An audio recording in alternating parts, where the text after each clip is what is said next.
Hello viewers, ఈ వీడియోలో మీరు చూసే ఆలయము అమ్మవారు బగలాముఖి ఆలయము. బగలాముఖి మాత దశమహావిద్యలో 8వ మహావిద్య. ఈ ఆలయము తెలంగాణలో హైదరాబాద్కి సమీపంలో ఉండే మెదక్ జిల్లాలో ఉండే శివంపేట్ అనే గ్రామంలో నిర్మించబడిందండి. ఆలయం ప్రాంగణం చాలా విశాలంగా ఉన్నదండి.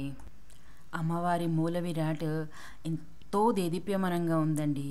అసలు 2 కళ్ళు సరిపోవడం లేదు చూడటానికి. చాలా చాలా బాగున్నారండి అమ్మవారు. ఇక్కడ అమ్మవారు త్రినేత్రంతో ఉన్నారండి. ఆలయము బయట పక్క గోడలకి దశమహావిద్యలో మిగతా అమ్మవార్లవి విగ్రహాలు ప్రతిష్ఠించారండి. అలాగే ఆ అమ్మవార్లకి సంబంధించిన శ్లోకాలు కూడా అక్కడ డిస్ప్లే చేసి ఉన్నాయండి. అమ్మవారు పసుపు పొదల్లో ఉద్భవించారటండి. అమ్మవారికి పసుపు రంగు అంటే చాలా ప్రీతి అంట. అందుకని ఆలయం చుట్టూతా పసుపు రంగు నీళ్లు పారుతూ ఉంటాయి. అయితే అమ్మవారికి పసుపు రంగు వస్త్రాలే ధరిస్తారట. అలాగే నివేదానికి కూడా పసుపు రంగు పదార్థాలే నివేదిస్తారట. అయితే ఇక్కడ అర్చన కూడా అష్టోత్తరము అర్చన కూడా పసుపుతోనే చేస్తారటండి. అమ్మవారికి మరో పేరు పీతాంబరాదేవి. ఇక్కడ యాగశాల కూడా నిర్మిస్తున్నారండి. రాబోయే రోజుల్లో త్వరలోనే అది రెడీ అయిపోతుంది.